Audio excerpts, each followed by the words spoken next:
राजा पास्ती उत्पत्ती जेत, दशेंद्रिये अति समर्थ. जन्मला राजा दशरथ, अति विख्यात तिही लोकी. कथेला आरंभ झालेला आहे. कथेच्या आरंभी ग्रंथाची इष्टदेवता भगवान प्रभू रामरायाच्या चरणाला कोटी कोटी वंदन करू. सर्व महाराष्ट्र रामायण ग्रुपचे चालक असलेले, मालक असलेले सगळेच बरं का या ठिकाणी रामभक्तांच्या चरणाला वंदन करू. आजचा खूप महायोगाचा पर्व काळाचा दिवस आहे बरं का. आज आपल्या ग्रुपमध्ये दुसऱ्यांदा शक्ती संपवून तिसऱ्या वेळेस आपण नवीन रामायण चालू करतोय. म्हणजे याचा अर्थ असा आहे की आपल्याला रामाची गोडी लागलेली आहे. आणि एकदा का गोडी जिभेला लागली ना, मनाला लागलं ना, ते गोडी सोडत नाही. गोडी प्रत्येकालाच लागलेली आहे, पण काही जणांना संसाराची गोडी आहे, काही जणांना परमार्थाची गोडी आहे. पण गोडी प्रत्येक जीवाला लागलेली आहे. परमार्थाची गोडी लागली तर उद्धार आहे, आणि जर संसाराची गोडी लागली तर पतन आहे. दोन्ही गोष्टी कशामुळे घडतात तर मनामुळेच घडतात. पतन उद्धार संघाचा महिमा. म्हणून आपल्या रामकथेची गोडी लागलेली आहे. खूप मोठं भाग्यवान आहोत बरं काय. आता ते जीवे न सोडी ऐसे झाले. असं वाटतं की बाबा आता 7 वाजले का, मग कधी कधी आपण मीटिंग जॉईन करावं, कधी कधी जावं, हे सारखा ध्यास ओढ लागलेली असते बरं का. अशी ओढ तुमच्या अंतःकरणामध्ये भगवान परमात्मा निर्माण केलेली आहे. आता तिसऱ्या आपल्या रामकथेला ग्रंथाला सुरुवात होत आहे. ही कथा निर्विघ्नपणाने पार पाडावं करता करविता भगवान प्रभू रामचंद्र आहे बरं काय. आपण निमित्त मात्र आहोत. कोणी असं अहंकार करू नका की मी आहे म्हणून चालतं, असं कुणीच घेऊ नये. कारण प्रत्येकाच्या हातून घडतं. मग त्या कर्मामध्ये घडल्यानंतर त्या कर्माचं जर बाधा आपल्याला येऊ नये असं वाटत असेल तर फलाची आसक्ती आणि कर्तव्याचा अहंकार टाका. ज्ञानोबा सांगतात, तैसा कर्तृत्वाचा मधू, कर्मफलाचा अस्वादू, या दोहीचे नाव बंधू कर्माचा की. कर्म तेव्हा बांधलं जातं, कर्मफलाचा आस्वाद म्हणजे फलाची आसक्ती, आणि हे ग्रुप माझ्यामुळं चालतं असा जरी अहंकार झाला ना, मग सज्जन हो, अहंकाराची बाधा वाईट आहे. आणि ही वाईट गोष्ट आपल्या अंतःकरणामध्ये येऊ नये.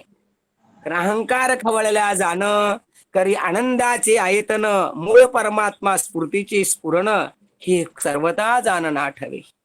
भागवतकार म्हणतात. म्हणून मला माहित आहे तुम्हाला कोणाकडेच अहंकार नाहीये.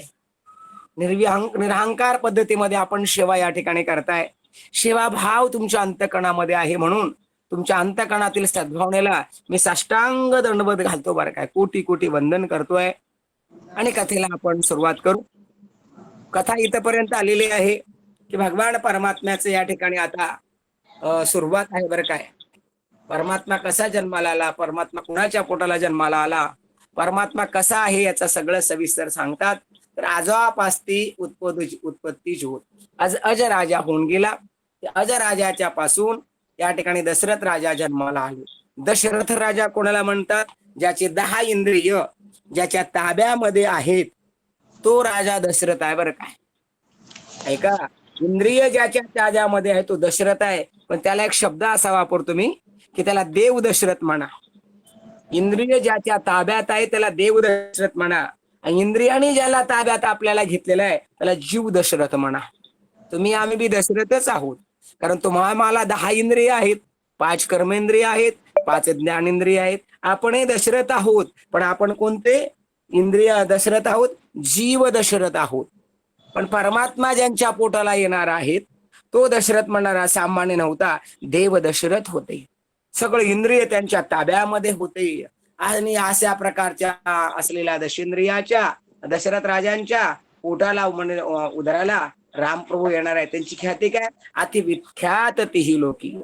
ज्यांची इंद्रिय ताब्यात असतात ना त्याची जगात कीर्ती होते. ज्याच्या अंतर्गणात देव असतो ना त्याची कीर्ती जगात होते. उभय लोकी उत्तम कीर्ती देव चित्ती राहिले, या न्यायाने राजा दशरथाची कीर्ती होती. ऐका, सुंदर कथा आहे. बोला. मूळचे अजत्व लोपोनी सृष्टी, अजन्मा राम जन्मेल पोटी. हे रामायणींची मूळ गोष्टी, शास्त्र परिपाठी परमार्थ. मूळचे अजत्व लोपोनी सृष्टी, मूळच अजत्व असलेला अजत्व म्हणजे ज्याला जन्मच नाहीये, जन्मच नाहीये, त्याला मरणच नाही. जन्म आणि मरण कोणाला नाही सज्जन हो. जन्म आणि मरणाच्या अतीत असलेला एक ब्रह्म आहे बरं का. ब्रह्म, ब्रह्म जन्माला येत नाही, ब्रह्म उपजत नाही, मरत नाही.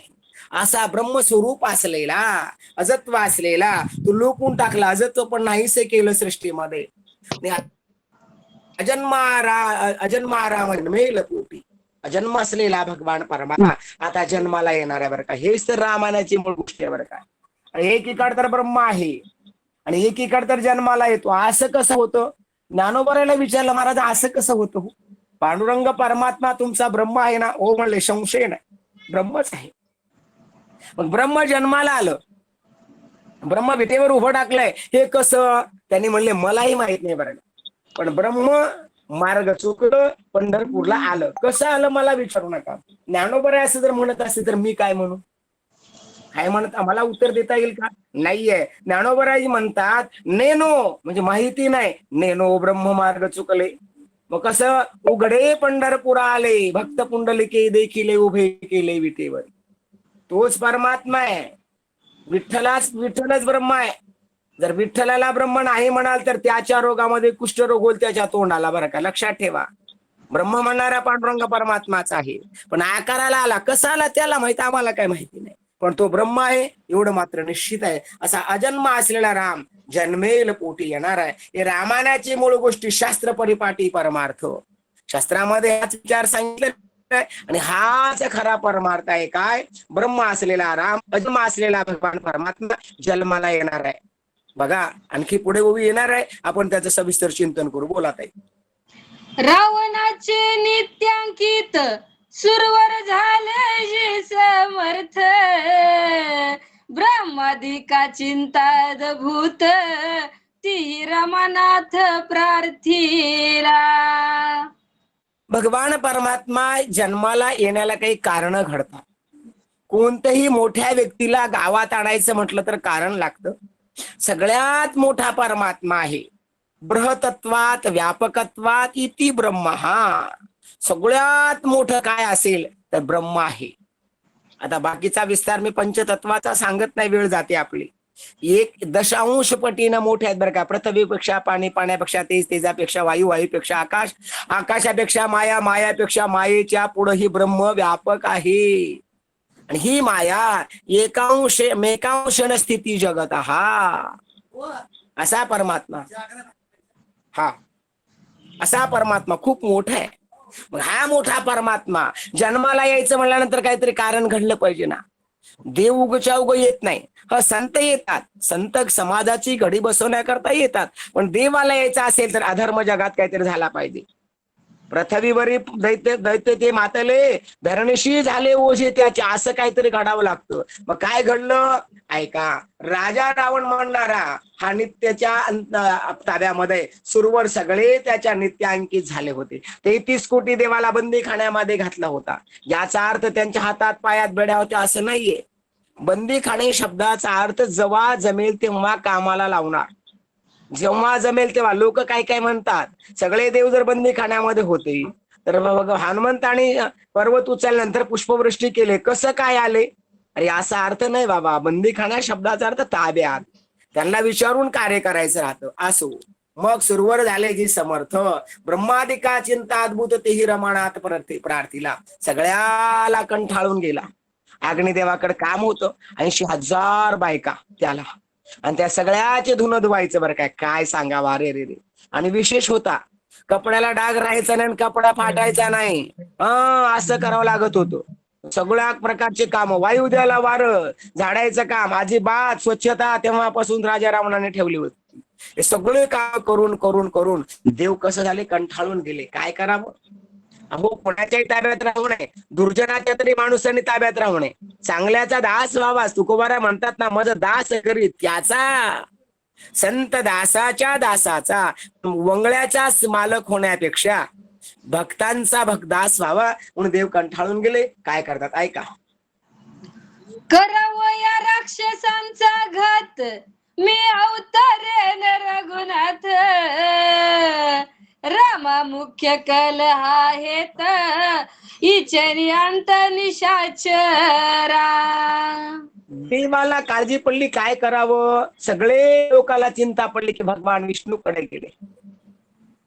बरोबर इंद्र आणि शिव चाललेले समग्र क्षीराब्दिशी सगळे लोक गेले भगवंताकडे, सांगितले देवा त्राहिमाम त्राहिमाम त्राहिमाम, देवा आम्हाचं संरक्षण करा, आमचं रक्षण करा, आमच्यावर संकट आलेलं आहे. बरं काय भगवान म्हणले काय झालं, काय नाही म्हणलं देवा असं असं घडलेलं आहे, काही काळजी करू नका, काळजी करू नका, मी येणार आहे अवताराला येणार आहे. कसं राक्षसाचा घात मला करायचा आहे, मी रघुनाथाच्या नावाने रघुवंशामध्ये जन्माला येणार आहे. आणि याला मुख्य कारण म्हणणारी रमा म्हणजे लक्ष्मी आहे. या जगात भांडणाला कारण लक्ष्मी आहे. बरं का लक्षात घ्या सज्जन, जगात जे भांडणं होतात ते दोन गोष्टीमुळे भांडण होतात. एक भांडणाला कारण स्त्री आहे, दुसरी गोष्ट भांडणाला कारण लक्ष्मी म्हणजे पैसा आहे. मग ते स्थावर असो, स्टेट जंगम असो, काही असो, या दोन गोष्टीमुळे कलहाला कारण हित आहे. हिचे आणि अंत निशाचरा, हिच्यामुळे सगळ्या निशाचराचा अंत होणार आहे, तुम्ही काळजी करू नका. भगवान विष्णू बोलू लागतात, करावं या राक्षसांचा घात. सॉरी तुम्ही सकळ ही सुरवार, वेगी व्हावे वानर, आम्ही दोघे धरून अवतार, सत्य करू वचनार्थ. वा खूप गोड आहे, साल पण किती गोड आहे बरं काय. असो तुम्ही काय करा, तुम्ही सकळ ही सुरवर, तुम्ही सगळे बाकीचे जे आहेत ना देव लोक, तुम्ही काय करा, वेगी व्हावे वानर, तुम्ही सगळ्यांनी वानर वा नर व्हायचं. बरं काय चांगले नर व्हायचा. सगळे वानर या ठिकाणी जर झालात तर आम्ही दोघे धरून अवतार, आम्ही दोघे येतो. कोण, शेष परमात्मा येईल, मीही येईल आणि लक्ष्मी माता सुद्धा येईल. सत्य करू वचनार्था, मी जे बोललेलं आहे ते वचन सत्य करू. म्हणून परमात्मा अवताराला यायचा विचार करतात. परमात्माला अवताराला येण्याचं अनेक कारण आहेत बरं का, इथे कारण दिलेलं नाहीये म्हणून मी सांगत नाही. कारण परमात्म्याला सुद्धा शाप होता. देवाला अवताराला काय यावं लागलं याचे कारण आहे. सीता मातोश्री अगोदर कोण होत्या, तिला सीतेचा जन्म काय मिळाला यालाही कारण आहे. कर्मे श्रीराम वनवासा गेला हे जसं कारण आहे, तसं परमात्मा जन्माला का आला याला अनेक कारण आहेत. असो हे सगळ्या कार्य करण्याकरता आपण येणार आहोत, असं भगवान परमात्मा सर्व देवलोकाला अभयदान देऊ लागलेले आहेत. बोला, फेडावया देवांची साकडी, स्वधर्म वाढवावया वाढी, नामे मोक्षाची उभवावया गुढी, सूर्यवंशा गाडी दशाली. खेडावया देवांची साकडी, देवाचं बंधीमोचन भगवंताला करायचं, स्वधर्माचा मान वाढवायचा होता. देव एका कार्याला येत नसतो सज्जन. मोठे माणसं एक काम करून गेले तर त्याला मोठे म्हणत नाही. एकाच्या काही वाडे उगवी बहुताचे घोडे, एकाच नाही जास्त पण अनेकाचं काज करावं लागतं. बरं काय तुकोबा म्हणतात ना, आहे धर्म केला आहे धर्म संस्थापन, तुका म्हणे केला नारायण अवतार. भगवंताने अवतारला कशा आलं आहे, तुका म्हणे धर्म संस्थापने. कुमारा सांगतात धर्माची स्थापना करायची होती. ज्या ज्या वेळेस धर्मावर ग्लानी येते त्या त्यावेळेस भगवान परमात्मा अवताराला येतात. यदा यदा धर्मस्य ग्लानिर्भवति भारत, काही वेळे मी आपुलनेची कैवारे, मी साकार होऊन अवतरे, त्यावेळेस मी येणार. बरं काय किंवा धर्माची घडी बसवण्याकरता. मी स्वधर्माचा मान वाढवायचा आहे, अधर्माची गुढी नाहीसे करायचे आहे आणि नामे मोक्षाची उभवावया गुढी, नाम साधन जगामध्ये प्रकटीकरण करायचंय. नाम साधनामुळे मोक्ष प्राप्त होतो हे जगाला सांगायचंय. तर म्हणतात नाम आल्याबरोबर नाही, बाकीचे साधन पण भक्ती साधन आहे. नाम साधन असं आहे की आपण मुखात घेतल्याबरोबर एका हातात नाम एका हातात मुक्ती, मुखात नाम हातात मुक्ती, मुखी नाम हाती मोक्ष, ऐसे साक्ष भूताची. ते उभवण्याकरता मला जन्माला यायचं आहे. सूर्यवंशा गाडी दशा आली. सूर्यवंशाला मात्र या ठिकाणी काय चांगल्या प्रकारची दशा दिवस आले, चांगल्या प्रकारची अवस्था येणार आहे. कारण मी सूर्यवंशामध्ये जन्माला येणार आहे. भगवान बोलू लागता, राजा दशरथाची कथा, ते सूर्यवंशाचा सूत, अहमात्मा जन्मला दशरथ, ऐका त्याचा वृत्तांत धर्मयुक्त स्वधर्मी.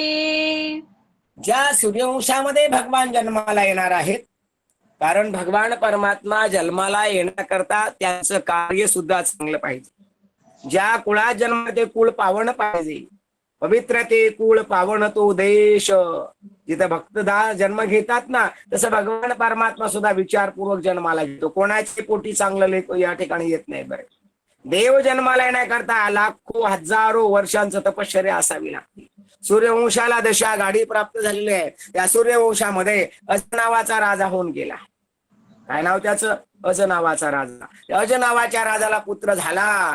त्याचं नाम अहमात्मा आहे. अहमात्मा म्हणजे अहम शब्दाचा अर्थ मी, आत्मा म्हणजे ब्रह्म, मी ब्रह्म आहे असा ज्याचा दृढ निश्चय झाला. आपला निश्चय होत नाही. आपण लोकाला सांगतो काय, हे सगळं जग नव्हे अवघा जनार्दन बोलता येतं, मी वासुदेव तत्वता म्हणता येतं, पण अनुभूती येत नाही. राजा दशरथजी या भावनेमध्ये वागत होते की मी काय आहे, ब्रह्मस्वरूप आहे. ब्रह्म वेगळं, मी वेगळं नाहीये. अशा प्रकारची दृढ परोक्ष या ठिकाणी ज्ञान त्यांच्या ठिकाणी असल्यामुळं असा जो अहमात्मा जन्माला दशरथ आलेला, त्याचा वृत्तांत धर्मयुक्त आहे का, स्वधर्माने युक्त होता. राजा असावा पण धर्मयुक्त राजा असावा. धर्मयुक्ताच्या पोटाला जन्माला येतो. अधर्माच्या जन्मकुशामध्ये भगवान येत नाहीत. पण असा धर्मयुक्त असलेला राजा, त्यांच्या पोटाला भगवान येणार आहेत. ऐका त्याशी ती गिराणी प्रबुद्धा, लोक तर अति प्रसिद्धा, धर्मपत्न्या विशुद्धा, नामानुवावावधारा. त्यासी तिघी राण्या प्रबुद्धा. त्या राजा दशरथाला 3 राण्या होत्या. राण्या शब्दाचा अर्थ पत्न्या. किती होत्या? 3 होत्या. 3च होत्या असं नाहीये, ते मुख्य 3 सांगितल्या. बाकीच्या किती तुम्हाला सर्वांना माहिती आहे. 3 म्हणणाऱ्या राण्या होत्या. मग पण कशा होत्या? प्रबुद्धा, विचारी होत्या. लोकोत्तरा ते प्रसिद्ध, जगामध्ये प्रसिद्ध असलेल्या 3 प्रसिद्ध होत्या.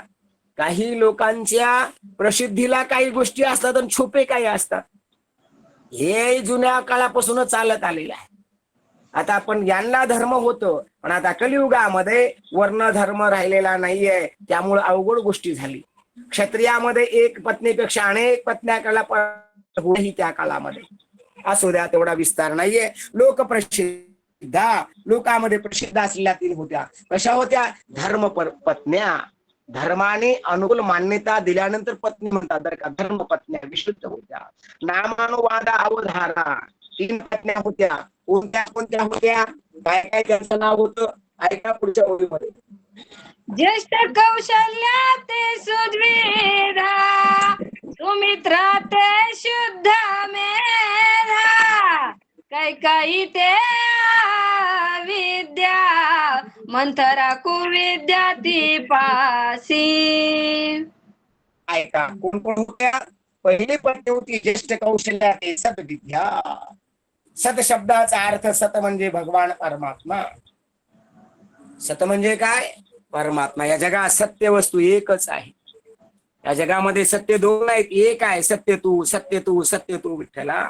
असा जे ब्रह्म आहे, ज्यांच्या सानिध्यामध्ये येणार आहे, असे तिची बुद्धी आहे.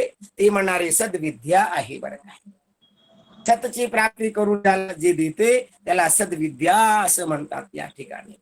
आणि सुमित्रा ते शुद्ध मेधा. माता सुमित्रेला काय? शुद्ध मेधा. मेधा शब्दाचा अर्थ बुद्धी आहे. ती कशी बुद्धी आहे?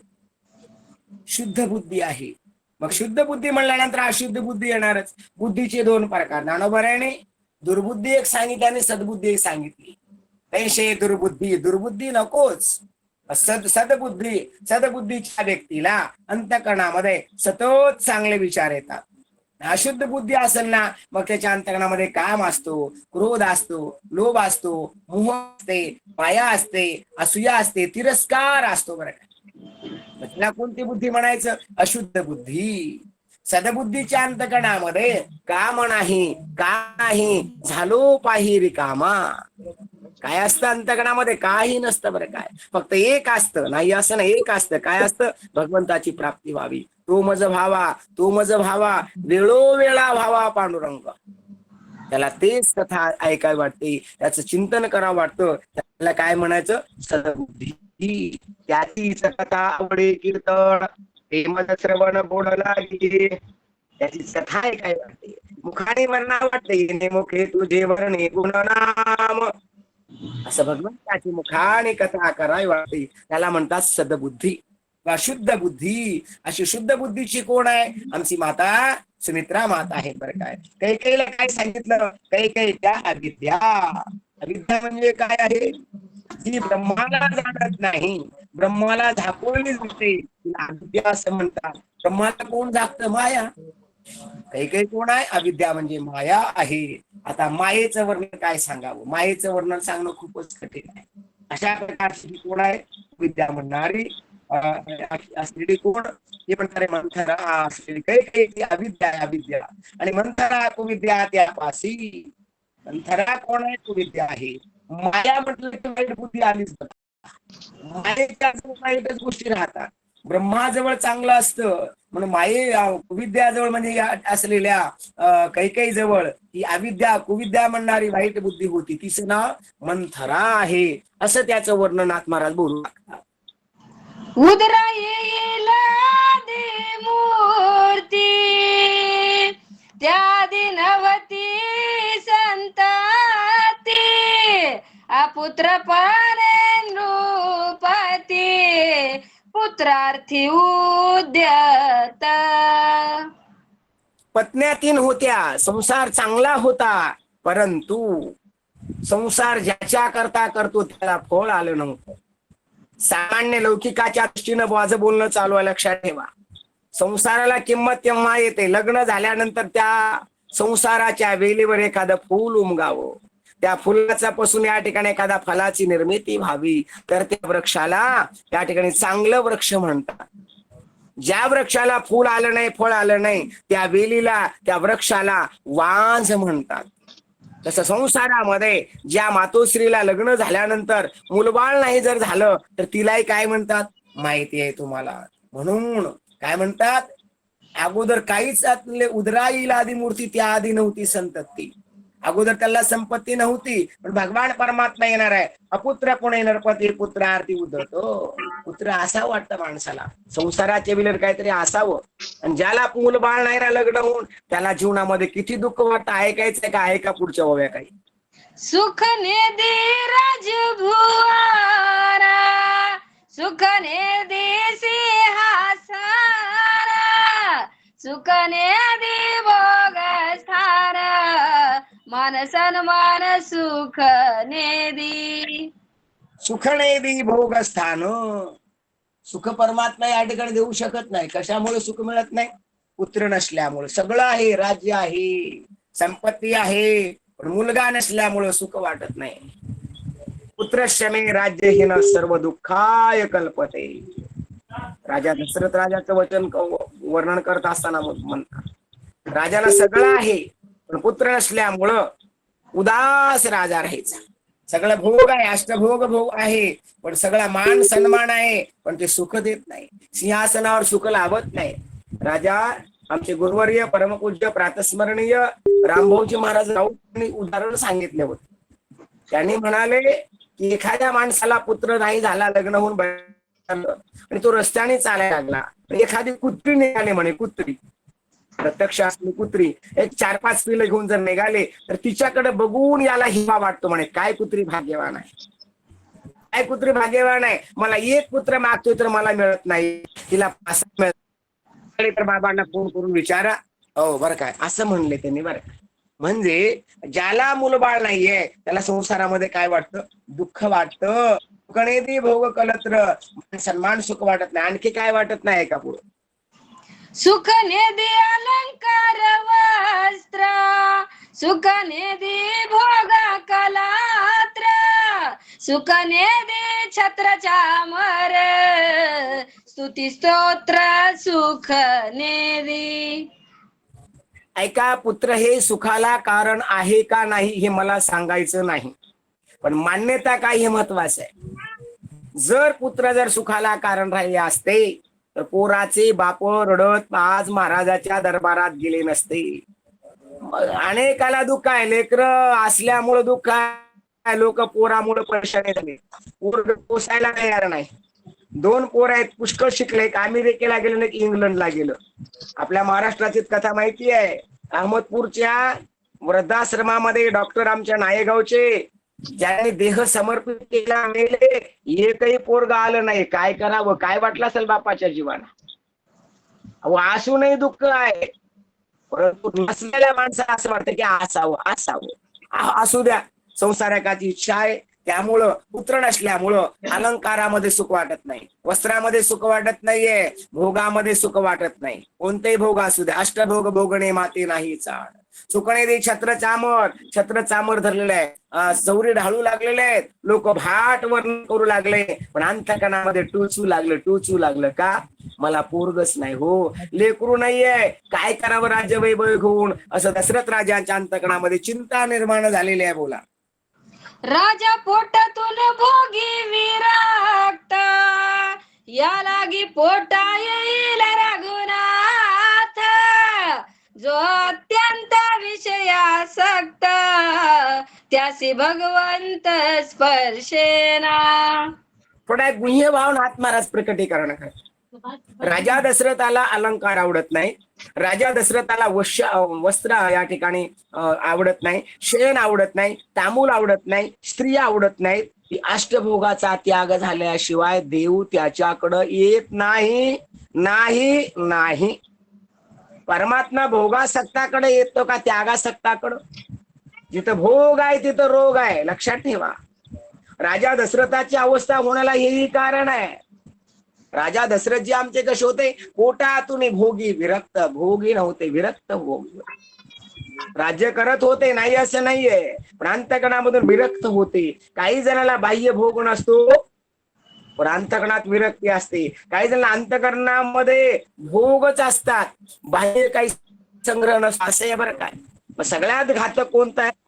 ये बाह्य विषय तरी नाही, जरी मानसी होईल जरी काही, तरी तो साधन्याची पाही संसार वर्णन करतात. दशरथाला विषय आहे नाही असं नाहीये, पण अंतकणात विषय गेले नाहीत ना. काही जणाला अंतकणात विषय असतात, बाह्य लौकिकाचा त्याग असतो, याच्यापेक्षा अगोदरचा बरा. म्हणून याला कशामुळे विरक्त झाले? परमात्मा असं विरक्त असल्यामुळे या विरक्ताला बघून परमात्मा पोटा येईल गुन्हा. जो अत्यंत विषयासक्त आहे त्या भगवंत स्पर्शेना. जिथं विषय आहे तिथं देव नाही. राम है वहा काम नहीं, जहा काम है वहा राम नहीं. राम कोणाच्याही पोटाला येत, आम्हालाही वाटतं राम आमच्या बी पोटाला यावं. अंतकणामध्ये विषयासक्ती गेली नाहीये, रामच प्रभू कसे येतील? शक्य नाहीये. येणं तर सोडा, त्याच्या अंतकणाला स्पर्श सुद्धा करत नाहीत ना. बाबा बोलू लागतात. जेवी आंधळे न देखे पिता, तेवी विषयी नेनती भगवंता, तोच त्यांचा प्रतिपाळिता, देखणी अवस्था त्या नाही. ज्याच्या अंतकणामध्ये विषय आहे त्या विषयाला परमात्मा स्पर्श करू शकत नाही. विषयमध्ये अनेक विषय आले. एक स्वाद उदाहरण घेतो मी. ज्याच्या अंतकणामध्ये अहंकार निर्माण झाला, अहंकार हा विषयाचा एक भाग आहे बरं काय, तर त्याला परमात्मा भेटत नाही का. ज्ञानोबा काय म्हणतात 15व्या अध्यायामध्ये, तैसा चित्ती अहंतेचा ठावो, जिभे सकळ शास्त्राचा सरावो, 80 कोटी जन्म जावो परी माते न पवती. अंतकरणामध्ये जर अहंकार असेल, विषयाचं वास्तव्य असेल, कोटी जन्म जरी घेतलं काय परमात्माच्याकडे येणार नाही. तसा परमात्मा ज्याच्याकडे विषय आसक्त आहे तो येत नाही ना. उदाहरण देतात माझे नाथ बाबा, जसा आंधळा ज्याची आंधळे देखील पिता. एखाद्याला मुलगा झाला आणि तो कसा आहे मुलगा, जन्मांध जन्माला आला, त्याची आई खाली एका पोरग्याच्या पोरला कळतं का? कळत नाही. किंवा आंधळ्याच्या पोटी लेकरू जन्माला आलं, ते कसलं आहे सांगता येत नाही. जन्माला गोष्ट खरी आहे. ते विषयी नेणती भगवंता, ज्याच्या अंतःकरणामध्ये विषय आहे त्या देवाला ओळखू शकत नाही. विषयामध्ये गुंतले ना हे परमार्थाला लागत कामाची नाही तर काय. म्हणून तोच त्याचा प्रतिपादिता देखणी अवस्था ते नाही. तो त्याचा प्रतिपाद करतो, गोष्ट खरी आहे, पण पाहण्याची दिशा अवस्था नाहीये. तदन्यायाने त्याच्या विषयांतकरणामध्ये आहे. परमात्मा त्याला स्पर्श सुद्धा करत नाही. बोला. दशरथान गमे जनस्थानी, निघाला पारधी लागी वारी, विचारे टाकी होऊनी, आवडे विजनी रहिवास. दशरथ राजा सगळं असून सुद्धा भोगामध्ये विरक्त झाला होता. आणि विरक्त झाल्यामुळं त्याला काही आवडत नव्हतं. बायको होती पण बायको आवडत नव्हती. राज्यभोग होते पण राज्यभोग आवडत नव्हते. म्हणून काय घरामध्ये रमतच नव्हता. हा, रमतच नव्हता. अजून अरे 3 लावला ते. मग अशी अवस्था दशरथ राजांची होती. मग त्यामुळं घरामध्ये करमत नसल्यामुळे निघाला पारधी लागी वणी. हा, पारधाला वनामध्ये निघालेले आहे. मग विचारे एका एकी स्थानी, विचारे एका एकी स्थानी फिरू लागला इकडे तिकडे. निघाला पारधी लागी वणी, आवडे विजनी रहिवास. एकटाच हिंदू लागला अशी अवस्था झाली म्हणतात. बोला. दुसरी आता सहसा घात, सर्वथान मानी दशरथ, हृदयी कळवळला रघुनाथ, झाला विरक्त सर्वार्थी. पारधीला निघालेत गोष्ट खरी आहे. धर्म आहे क्षत्रियाचा युद्ध शिकार करणे, परंतु दुसऱ्याचा सहसा घात सर्वतान मानी दशरथ. असं का वाटू लागलं? दुसऱ्याचा घात करू नये. जीवांचे देखील अनेका जीवासी निकळची राशी गुणातीत. आपल्याला जसं दुःख होतं तसं दुसऱ्याला दुःख होत असं मानावं. आपल्या पाया जर काटा मोडला तर डोळ्याला खळ करण्या पाणी येतं. कारण तुका म्हणे एका देहाची अवयव, सुख दुःख जीव भोग पावे. तसे जगाला दुःख झालं तर आपल्याला दुःख व्हावं, याला महात्मा म्हणतात. आणि आशाच्याच पोटी राम येतो. लोकाच्या मुंड्या मोडणाऱ्याच्या पोटाला राम कसा जन्माला येईल? त्याच्या तर जन्माला मात्र अतिरेकी जन्माला येतात पोटाला. अंतःकरण तसे शुद्ध पाहिजे ना. दशरथ राजा म्हणायचे इतराचा घात नको. वैष्णवाचा काय धर्म आहे? जगामध्ये सर्व धर्म पाहतात वैष्णव. वैष्णवाला वेगळा धर्म नसतो. असं दशरथ राजा सहसा घात मानत नाही. हृदयामध्ये कळवळा उत्पन्न झाल्यामुळं भगवान परमात्मा हृदया पोटाला येणार आहे. दुसऱ्या विषयीचा घात अंतःकरणामध्ये नाहीच आहे. आपल्या जीवासारखंच समजतात म्हणून झाला विरक्त सर्वार्थी. राजा दशरथ राजा विरक्त झाले म्हणून तर पोटाला भगवान रामचंद्र प्रभू येणार आहेत. असो वनामध्ये या ठिकाणी गेले. काय कथा घडली? सुंदर कथा आहे का पुढं? वनी एकाकी विहार, करी वन फळांचा हार, नावडे राजोप भाग उपचार, पुत्रार्थी थोर साक्षेपी.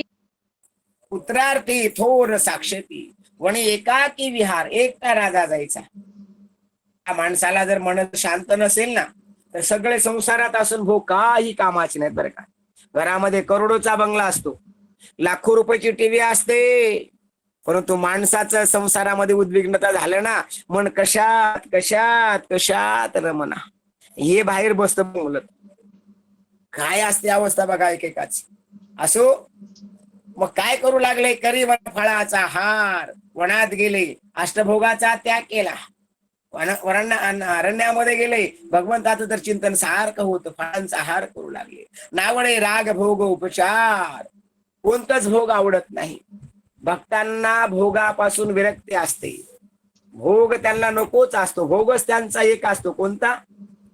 भगवान परमात्माचाच उपभोग घ्यायचा, सगळ्या इंद्रियाने त्याचा उपभोग घ्यायचा हा असतो. बाकी सगळं लौकिकाचा भोग त्यांनी त्याग केलेला असतात. कशामुळं?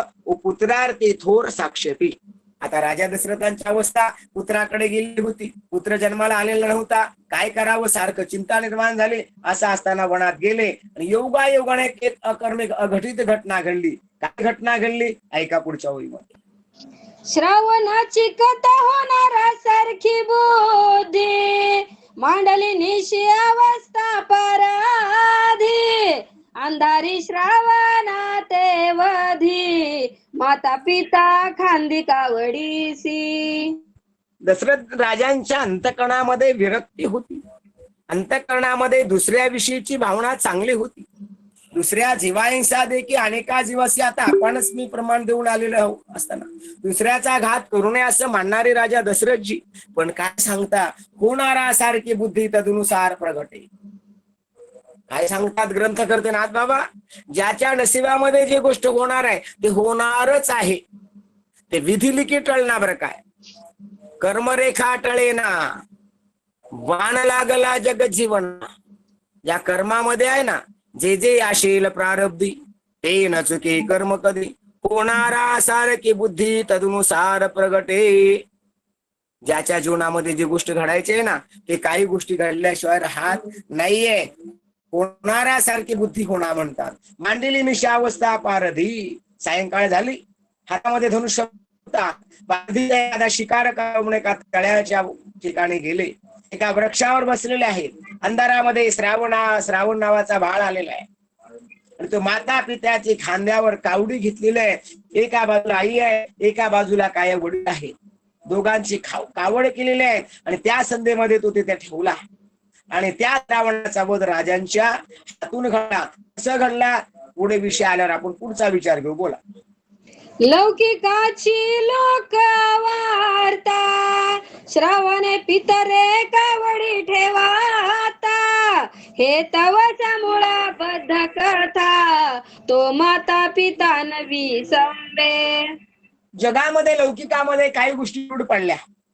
काय सांगतात? लौकिकाची लोक वार्ता, लोकांमध्ये अशी वार्ता झाली, श्रवणे पितरे कावडी ठेविता. श्रावणाने आई वडिलांना कावडीमध्ये आणलं होतं. आई वडिलांनी विचारलं, बाळा तहान लागली रे मला, हे लौकिकातली कथा सांगायला लागली. त्यांनी म्हणले ठीक आहे बाबा. त्यांना एका वृक्षाखाली कावड ठेवली. श्रावणाने हातामध्ये आगर घेतली, कमंडलू घेतला, जे पाण्याचं साधन होतं ते. अरण्यामध्ये वाट काढत काढत काढत राजा असलेला हा श्रावण बाळ गेला. एक वनामध्ये एक तळ त्याला दिसलं. तळ्याचे पाणी बुडवत असताना घागर बुड बुड बुडबुड असा आवाज आला. जाऊन द्या, पुढे गेली. हे तर समूळ अबद्ध कथा. असं ठेवला, पाणी आणायला गेला, आवाजाच्या दिशेने बाण मारला. हे गोष्टीला तथ्य नाहीये. नाथ बाबा म्हणतात तो अबद्ध कथा, तो माता पिता नवी संभ्रे. ग्रंथकर्ते सांगतात एवढा आई वडिलांवर प्रेम होतं की क्षणभर सुद्धा त्यांनी आई वडिलांना सोडून राहत नव्हतं. अशा प्रकारची कथा आहे. आणि ती काय होते ऐका. अंधारी अंध माता पिता, जाळी ठेवी मिथ्या वार्ता, खांदी घेऊन ताता, जीवनार्थ तो आला.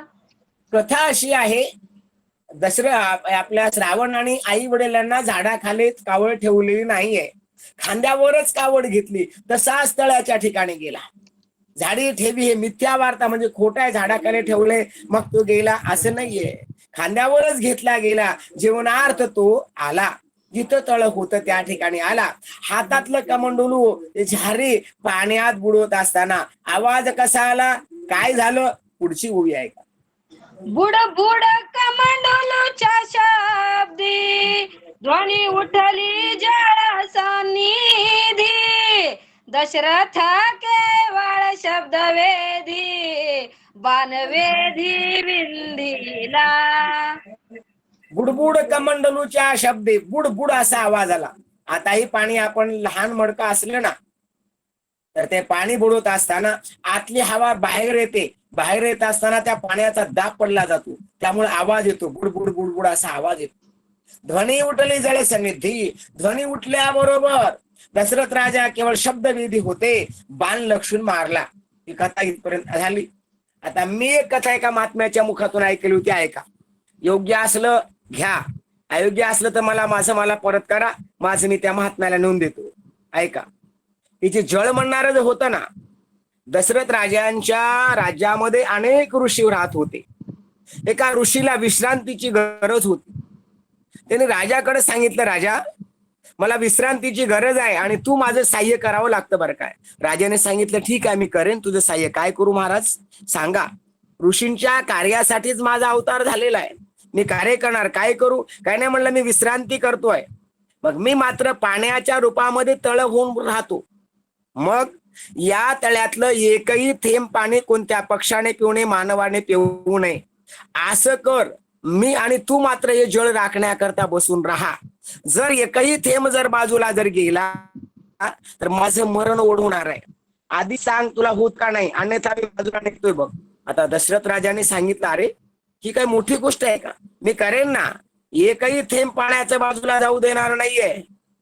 असं सांगितल्यानंतर त्या ऋषींचंच जळ झालं आणि ते निद्रेस्त झाले. आणि राजा दशरथजी एक दिवस ना अनेक दिवसापासून ते तळ राखत होते. तेवढ्यामध्ये या ठिकाणी हे श्रावणबाळ गेले. आता राजांना माहिती आहे कोणीतरी आलेला ही गोष्ट खरी आहे, पण एकही थेंब जर गेले तर ऋषीची या ठिकाणी मरणपाया होणार आहेत. त्याच्यापेक्षा हा अपराध आपल्याला घडलेला बरा. म्हणून एकही थेंब जाऊ नये म्हणून त्याने त्या शब्दवेदाच्या दिशेने बाण मारले. तो बाण श्रावणाला लागला. पुढची कथा माहित आहे. अशी कथा एका महात्म्याच्या मुखातून ऐकलेली हो. योग्य वाटलं तर घ्या, अन्यथा द्या सोडून. असो, श्रावणाला या ठिकाणी बाण लागला, बाण विंधीला बाण लागल्याबरोबर काय झालं ऐका पुढची कथा.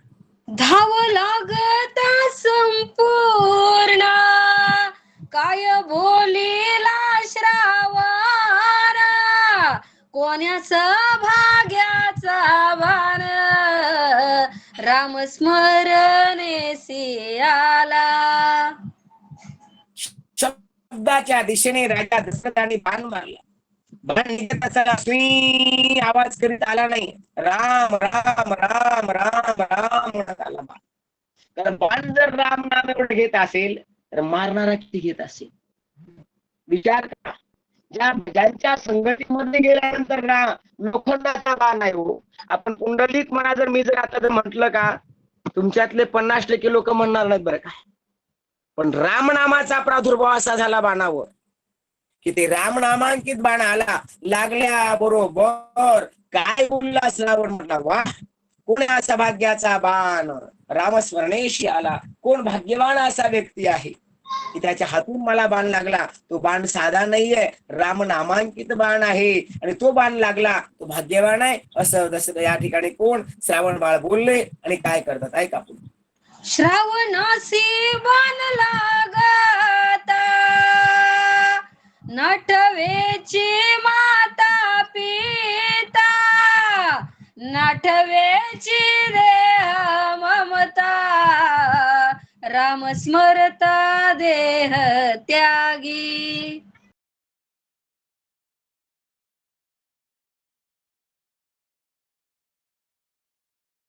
अंतरी श्रीराम स्मरणा, परम भाग्य आहे कल्याण, बाण नव्हे तो ब्रह्म पूर्ण, स्मरणेसी प्राण त्यागीला. काय भाग्य म्हणावं त्या श्रवणांचं. जीवनामध्ये सगळ्यात भाग्य कोणतं असेल तर अंतकाळाला भगवंताचं नाव येणं, याच्यासारखं भाग्य जगात कोणतं नाही. अंतकाळी ज्याच्या नाम आले मुखा, तुका म्हणे सुखा पार नाही. सगळ्यात सुख मोठं कोणतं आहे, भाग्य कोणतं मोठं आहे, भगवंताचं नाव यावं लागतं. आणि नाव येवा म्हणून तर रामायण चालू केलं आपण. मरताना तर देवाचं नाव यावं, कारण अंतकाळाला जे मती असते तेच त्याला गती प्राप्त होते. ज्ञानोबा सांगतात, अंतकाळी जे मती देशी प्राणियाच जाण गती, या लागी श्रीकृष्ण चित्ती अहोरात्री स्मरावा. याच्या करता करायचंय. म्हणून श्रावणाला बाण लागला अंतकणामध्ये भगवंताचं स्मरण आहे, हे भाग्याचं कल्याणाचं लक्षण आहे. तो बाण नव्हे, तो ब्रह्म पूर्ण बाणच नव्हता, ब्रह्मत्व पूर्ण होतं. स्मरणेशी प्राण त्यागीला, नाव घेता घेता राम म्हणाले आणि प्राण गेला, अशी अवस्था झालेली आहे. दशरथ बोलिला अपाना, कोण्या साधूंचे हे वचन, माझ्या पापाचे इंद्रान केले संपूर्ण राम नामे. मोठ्याने राम शब्द ऐकल्याबरोबर हा शब्दाचा आवाज दशरथांच्या कानावर गेला. दशरथ विचार करू लागले, कोण्या साधूचं वचन आहे? बाबा, माझ्या पापाचं निर्दळण या ठिकाणी केले संपूर्ण रामनामे, रामनामामुळे माझं पाप नाहीसं झालं. गोष्ट खरी आहे, पण रामनाम कोणाकोण आलं? रामनाम आलं ना, बरोबर आहे ना. आता राम आल्यानंतर या हातीचा दोष होणार का नाही? ऐका पुढची वेळी काय म्हणतात दशरथ. श्रीराम नाम स्वयंकाता, रायासी न बाधे ब्रह्महत्या, राम स्मरणे देह त्यागीता, नित्य मुक्तता श्रावणासी. श्रावणाच्या मुखातून आलेलं नाम दशरथ राजाच्या कानावर गेलं. राजा तर रामस्मरण करतच होत, आणि इकडं दशरथ राजांच्या बाणाने असलेला श्रावणाने बाण लागल्याबरोबर देह त्याग केला. मग काय झालं? ब्रह्महत्या बाधे ब्रह्महत्या, ऐक, ब्रह्महत्या बाधक ठरली नाहीये, यालाही ब्रह्महत्या लागली नाहीये. आणि ज्याने रामनामांचा देह स्मरण करून त्याग केला त्याला नित्य मुक्तता प्राप्त झाली. आता जन्मच पुन्हा नाहीये. तुका म्हणे खुंटले येणे जाणे हो, आता यायचं नाही जायचं नाहीये. तुका म्हणे माळ गुंतली राहाटी, गाडग्याची सुटी फुटली आता. जन्म गेलं, मरण गेलं, मरण माझे मरून गेले, मज केले अमर, अशी अवस्था श्रावण बाळाची झालेली आहे. ग्रंथकर्ते बोलू लागतात, राम नामे नित्य निर्धूता, एक मुक्त एक पापातीता, ब्रह्महत्येसी दशरथ अति अलिप्त राम नामे. रामाचं नाम एवढं श्रेष्ठ आहे, एवढं श्रेष्ठ आहे. रामनामामुळे नित्य निर्धूत होतं बरं का. कसल्याच प्रकारचं पाप, बाण मारणाऱ्यालाही पाप लागल नाही, आणि ज्या बाणाने जो गेला त्यालाही पाप नाही. काय झालं? एक मुक्त झाला आणि एक पापातीत झाला. मुक्त कोण झाला? या ठिकाणी श्रावण बाळ मुक्त झाले. आणि पापाच्या अतीत कोण झाला? राजा दशरथजी झाले. या दशरथ राजाला पाप लागलंच नाही. आता ऐका, आपण म्हणतो दशरथ राजाला पाप लागलं, श्रावणाला मारलेलं त्या पापाचं फळ म्हणून पुढे असं झालं, असं नाहीये. कथा आपण पुढची कथा ऐकतो रामायणाची, पण पहिल्या अध्यायाला राहत नाही, कारण पहिल्या दिवशी कथेला रोज जावं लागतं, असं लोकांचा गैरसमज आहे. असो, एक मुक्त झाला, ब्रह्महत्येशी दशरथ अति अलिप्त रामनामे. कर्म करून पापामध्ये लिंपत नाही, हे कारण आहे. माणसाच्या हातून कर्म घडलं, त्या कर्माचा फल भोगावं लागतं, पण रामनाम स्मरण करून जर कर्म जर केलं तर पापाच्या अतीत होतो. म्हणून रामनाम स्मरण करून कर्म करा. मग काय होतो? रामनाम स्मरण कर्म केलं तर कर्म न लिंपे तया अंगी, राम म्हणता भोगी त्यागी, कर्म न लिंपे तया अंगी. भोगत असताना राम म्हणा, त्याग करत असताना राम म्हणा. मग काय होतं? त्या कर्माचं, त्या पापाचं फळ आपल्याकडे काही राहत नाही. कसं होतं? अलिप्त होतो. राजा दशरथ जे अलिप्त आहेत पापापासून, असं रामनाम म्हणणारे श्रेष्ठ आहे बोलू लागतात. दशरथ जवळ येऊनी पाहे, तव श्रावण बाण विंधिला आहे, त्याच्या पितरे पुत्र मोहे, राजा लवला हे शापिला. राम आवाज ऐकल्याबरोबर राजा दशरथाने आपल्या थांबलेल्या ठिकाण सोडले. आवाजाच्या दिशेने राजा दशरथांचे पाऊल चालू लागले. पाहता पाहता राजा दशरथ राजा जवळ आले. समोर एक मुलगा पडलेला दिसला, आणि पाऊलाचा चालू लागल्याबरोबर त्याच्या जवळ कोण दिसलं? त्याची पितरे बघितलेल्या पुत्र मोहामुळं राग आला दशरथ राजांचा. त्यांना कोण म्हणले माझ्या पुत्राला मारलेला? धाडकन आवाज आला आणि या दोघांनी शाप दिला राजा दशरथाला. राजा लवला हे शापीला. या दोघांनी राजा दशरथांना शाप दिला. काय म्हणून शाप दिला ऐका बघू पुढची. आमासी दिदले पुत्र दुःख, तुही पावसी पुत्र शोक, शापे रायासी परम हरिख, मी पुत्र मुख देखेन. काय शाप दिला राजा दशरथांना श्रावणाच्या आई वडिलांनी? आमासी दिदले पुत्र दुःख. राजा, अरे माझा मुलगा तुझ्या कुठल्याच गोष्टीमध्ये नव्हता, काही तुझं धुऱ्याला धुरा नव्हता, काही अपराध केला नव्हता, पण त्याला तू मारलंस ना. मुलगा मारला पण ते कोणाचा? आंधळ्या आई वडिलांची. आंधळ्याची काठी बनणारी होते रे. मग त्याला आम्हाला तुम्ही मला पुत्राचे दुःख दिलं म्हणून आम्ही तुला शाप देतो, तुझी पावशी पुत्र शोक, तुलाही पुत्राचा शोक होईल. पोराचं नाव घेत घेत घेत मरशील. शाप दिला. शापे राजाची परम हार्दिक. राजाला आनंद वाटला. कधी कधी शाप वरदान ठरतात, कधी वरदान हे शाप ठरू शकतात. असं असतं बरं का. कधी कधी शाप दिला पण राजा शाप दुःख वाटलं नाही, आनंद वाटला. वा, शाप नक्की मला पुत्र प्राप्ती होणार नाही, कारण ब्राह्मणाचा शाप पोटा ठरू शकत नाहीये. राजाला आनंद झाला असं ग्रंथकर्ते वर्णन करतात. ब्राह्मण शाप नव्हे वृथा, मी पुत्र पावेना सर्वथा, परम आल्हाद दशरथा, आनंद चित्ता ओसंडे.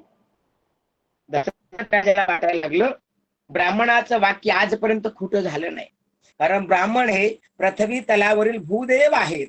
त्यांच्या मुखातून भगवान परमात्मा बोलतोय म्हणून ब्राह्मणाचा शाप नव्हे वृथा म्हणजे वाया जात नाही. काय शाप दिला त्यांनी? तूही सुद्धा पुत्राच्या वियोगामध्ये पुत्र पुत्र करून प्राण सोडशील, म्हणून नक्कीच मी पुत्र पावेन सर्वता, मलाही पोरा होती. परम आल्हाद वाटला, आनंद चित्ता ओसंडे. आनंदाच्या अंतकणामध्ये वाटू लागला. लाता उसळती प्रेमाच्या अंतकणात उसमूळ लागलं. मला मुलगा होणार, मला मुलगा होणार. शाप आहे तो गोष्ट सोडा, मला मुलगा होणार. आनंद राजा दशरथाच्या आनंदामध्ये ओसंडून होऊ लागला. हा मला शाप नाहीये, शाप नाही वरदान ठरला असा राजा दशरथ मनाला ठाम निश्चय करू लागला.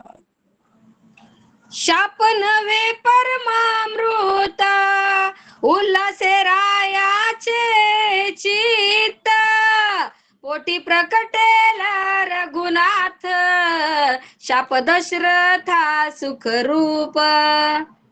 शाप नव्हे मला शाप मिळाला गोष्ट खरी आहे, पण शाप मला काय ठरला? परम अमृत ठरलं.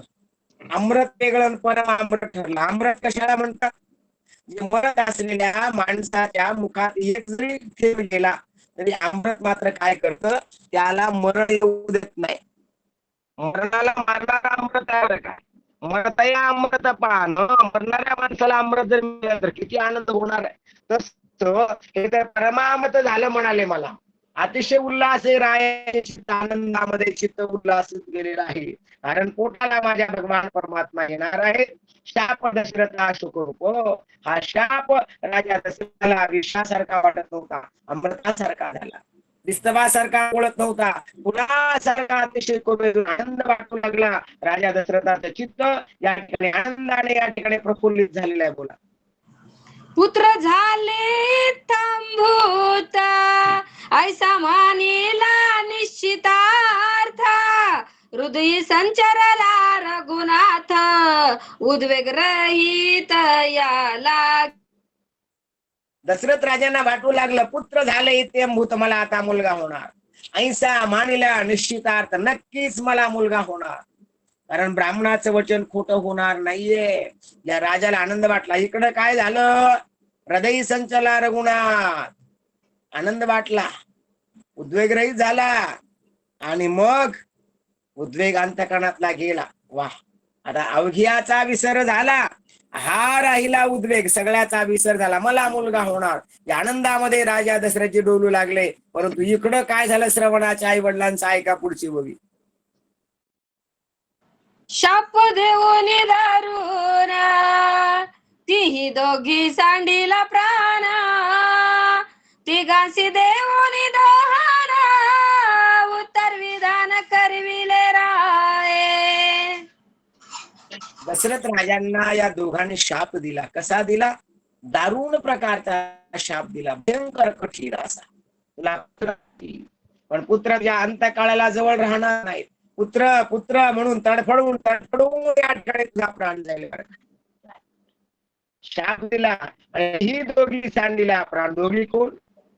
या ठिकाणी असलेले श्रावणाचे वडीलही प्राण त्याग केले, आईनेही प्राण त्याग केला. तिच्याचे प्राण सोडल्यानंतर राजा दशरथाने विचार केला, आता या देहाची आपण उत्तर क्रिया केली पाहिजे. शास्त्रामध्ये काही गोष्टी पुण्यात्मक सांगितल्या, त्यामध्ये प्रेताचं दहन करणे पुण्यात्मक काम आहे. म्हणून प्रेताचे संस्कार, दहन संस्कार करावे. राजा दशरथाने त्याला दहन केलेलं आहे. उत्तर विधान करविले नाही. सगळ्या प्रकारचे त्यांचं अस्थि विसर्जन करणं काय, त्याला पिंडदान देणं काय, अस्थि विसर्जन, सगळ्या प्रकारची यथाविधी उत्तर क्रिया राजा दशरथाने या तिघाचीही या ठिकाणी केलेलं आहे. तुम्ही म्हणाल या असं का घडलं असेल बरं? हा श्रावण म्हणाला कोण होता? हे माता पिता आंधळे का जन्माला आले? एवढी त्यांनी का केली असेल लोकाला वाटतं. कोणाला साहजिक शंका येते बरं काय, या आई वडिलाचं नाव काय होतं, यांनी असं काबर प्राण सोडलं असं वाटतं. पण त्याची कथा ग्रंथकर्ते सांगतात. श्रावण कोण, आई वडील कोण होते, ही गोड गोड कथा आपला ऐकायला मिळणार आहे का? श्रावणाचा पूर्व जन्म वृत्तांत. हे घ्यायचं नाही काही बरं का. युग्मा त्यासी एका मिनासी मित्रत्व परव, तया समकाळे मरण धर्मा, झाला तो जन्म मागील. श्रावणाचा पूर्वजन्माचा वृत्तांत आहे का? तत्पूर्वी एक लक्षात ठेवा, आपल्या हिंदू धर्माची जी स्थापना आहे ना, पुनर्जन्मावर आधारित आहे. लक्षात ठेवा. कोणता धर्म जन्म मानेल न मानेल हे मला काही घेणं देणं नाही. आपल्या धर्माची संकल्पना आहे, आपण पूर्वजन्म मानतो. मेल्यानंतर आपल्याला नरकामध्ये जायचं आहे, स्वर्गात जायचं आहे, आपण मानतो नाही तसं आपला प्रचिती आहे. आपण सगळं क्रिया तशी करतो. कारण पूर्वजन्म मानल्याशिवाय संसाराची घडी बसतच नाहीये. सगळं कर्म बघा, आपण काही काही कर्म करताना प्रत्येक गोष्टीला म्हणतो ना, दोघं भाऊ होते म्हणे. ते मुस्लिम धर्मामध्ये धर्म मानत नाही, त्यांनी पुनर्जन्म मानत नाही. दोघं भाऊ, हुसेन आणि दुसरा अहमद, दोघं भाऊ. एकाला विचारलं, हुसेन साहब तुम्हारा तो बहुत अच्छा चल रहा है सब कुछ, लेकिन तुम्हारा भैया का कैसा चल रहा है? उन्होंने बोला जिसका उसका तकदीर अलग रहता है. हमने बोला तकदीर बोलो तो क्या होता है, और ये तकदीर कहां से पैदा होता है, कब पैदा होता है, कब मिलता है तकदीर? अरे सगळं मानत नाहीत, गोष्ट खरी आहे, पण नक्की म्हणतात. बोलायला बोलत नाही. मेल्यानंतर काय, जन्नत काय आणि स्वर्ग काय काही वाटत नाही त्यांना. परंतु हिंदू धर्मामध्ये पूर्वजन्म पुनर्जन्म हे मानलंच पाहिजे. म्हणून का पूर्वजन्मामध्ये काय होतात? जळचर पक्षी, जलचर म्हणजे जळात राहणारे पक्षी, जळात राहणारे प्राणी, आणि एक पक्षी आकाशात राहणारा. एक जलचर आहे आणि एक जंगम म्हणणारा आकाशात राहणार आहे. त्याशी एका मिनाशी मित्रत्व परम. एक मीन म्हणणारा मासा आहे, त्याचा आणि बाहेरल्या पक्ष्यांचं मित्रत्व झालं. कधी कोणाचं मित्रत्व कधी होईल काही सांगता येत नाहीये. त्या समकाळे मरण धर्म झाला तो जन्म मागील. समकाळामध्ये त्यांना दोघांनी एकदाच मेले, त्यामुळे हा त्याचा झाला. ती म्हणाल आम्हाला काही कळलंच नाही. मी म्हणाल मला बी कळलं नाही का. हे पक्षी कोण होता, हे मासा कोण होता, दोघं एकदाच का बरं मेले, हे काय काय ना ऐका पुढची वेळ कसा कळेल आपल्याला. आटता देखोन सरोवरा, शीतळनीचे याच्या चुंभारा, धरणी आता याम करा, आगाध निरासने नेत. एका सरोवरामध्ये अशा प्रकारचा मासा होता. त्या माशाचं आणि पक्ष्याचं मित्र झालं. हा चांगले चांगले म्हणून कधी त्याला खायला द्यायचा, तो जवळ मासा यायचा दगडाच्या जवळ, यांनी त्याला खाऊ घालायचं, त्यांनी याला बोलायचं. असा दोघांचा मित्रत्व ठरलं बरं काय. आणि मित्रत्व होण्याकरता 6 गोष्टी साम्य करावे लागतात. आपण त्याच्या घरी जावं लागतं, आपल्या मनात त्याला सांगावं लागतं, आपण त्याला खायला द्यावं लागतं. त्यांनी उलट आपलं करतात बरं काय. असं मित्रत्व झालं. योगायोगाने पर्जन्याचा काळ अवर्षण झालं आणि त्या तळ्यामध्ये हा मासा राहत होता. ते तळ्यातलं पाणी आटलं, तळ जळ त्या ठिकाणी नाहीसं झालं. मग त्याला वाटलं अरे माझा मित्र संकटात आहे, म्हणून या पक्षाने विचार केला, त्याला आपल्या चोचीमध्ये धरलं. चोचीमध्ये धरून त्या आघात स्नेहीने प्रेम निर्माण झालं. मोठ्या डबामध्ये म्हणजे मोठ्या तळ्यामध्ये त्याला घेऊन जाण्याकरता पक्षी त्या माशाला उचललं आणि आकाशामध्ये भर उड्डाण झाला. काय घडलं पुढं ऐका. तव मागी वनते नवखंडा, तेथून उसळले बेलुकांडा, ते मत्स्यांते लागत चंडा, पहिला दुखंड धरणी. ज्या मार्गाने हा पक्षी गमन करत होता त्या मार्गामध्ये असा प्रथम नवखंड पृथ्वी आहे. त्या नवखंड पृथ्वीमध्ये एक वन लागलं. वन ते कोणतं होतं? बेलकुंड असलेलं वन होतं. ते उसळले बेलुकांड, अतिशय उंच अशा प्रकारचे गगनापर्यंत गेलेले काय होते? वृक्ष होते. त्या गगन तुल्य वृक्षामधून हा जायला गेला. मत्स्याते लागला चंड. समोर एका पक्ष्यांचं काय झालं? धडक लागली. धडक लागल्याबरोबर पहिला दुखंड धरणे दहा पडला. त्या वृक्षाला लागला म्हणणार आणि असलेला मुखातलं म्हणणार मासा आणि हा धडकन पडले. काय झालं मग? तेने दुःखे गृधी दोघी, देह ओपिले तया लागी, त्याची ऋणानुबंध योगी, धरिले तिघी नरदेहा. ते पक्षी म्हणणारे कोण होते? पंखाचे ग्रद मध्ये झाड होते दोघही. त्या दोघांचा प्रेम या पक्षी माशावर होतो. त्या दोघांनी घेऊन जात असताना अशा प्रकारच्या अवस्था वाटेमध्ये घटना घडली. मग त्या दोघांनीही म्हणले आपला मित्रच गेलाय तर आपण कशाला राहावं? मित्राच्या सुखामध्ये सुख भोगावं, मित्राच्या दुःखामध्ये दुःख भोगावं. तर मनुष्यामध्ये जीवनाला मित्र असावा. मित्र ओणव्यामध्ये गारवा सारखा असतं ना. गात्यात बघशील बरं का, हे मात्यातलं मला काही दिसलं येत नाही, पण सांगितलं असू द्या. याने देह त्याग केल्याबरोबर त्याने विचार केला मित्रच गेला तर आपण कशाला राहावं? देह त्याग केले तया लागी. त्याने देह त्याग केला आणि ते ऋणानुबंध योगी ठरले तिघी नरदेह. तिघाला पुन्हा माणसाचा जन्म मिळाला. पुन्हा कोणाला? माशालाही माणूस झाला. ते दोन जे ग्रदी होते ना, तेही दोन ग्रदी म्हणजे दसरा राजा आपल्याला असलेले श्रावणाचे आई वडील. मासा म्हणणारा श्रावण झाला आणि जन्माला आले म्हणू लागला. मत्स्य तोची श्रावण जनी, पक्षी येते जनक जननी, एके अवसरी माले तिनी, ऐसी पुराणी मूळ कथा. मत्स्य म्हणणारा श्रावण झाला, मासा म्हणणारा श्रावण झाला. पक्षी म्हणणारे जनक आणि जननी म्हणजे आई वडील झाले. एके अवसरी तिघही मेले, तेव्हाही तिघ मेले होते. मुला करता आई बापाने प्राण त्या पक्षीने दिला. आता पोरा करता मायबापाने प्राण दिले. बरं का, इथं पोरा करता मायबाप मेले बरोबर ना. अगोदरच्या जन्मामध्ये अगोदर कोण मेला होता? हा म्हणणारा मत्स्य मेला होता. आताही कोण मेला? हा मत्स्य गेला. त्यांनी याच्या करता प्राण सोडले. आताही तिने 80 पुराणी मूळ कथा. अशी मुळामध्ये पूर्वीची कथा आहे असं नाथ महाराज तुम्हा मला श्रोते लोकाला बोलू लागतात. ब्रह्महत्येचे दुष्परिणाम. राजा राम नामे दोषातीत, तरी लोक प्रवृत्ती शास्त्रार्थ, अश्वमेध करी दशरथ, वशिष्ठ युक्त विधाने.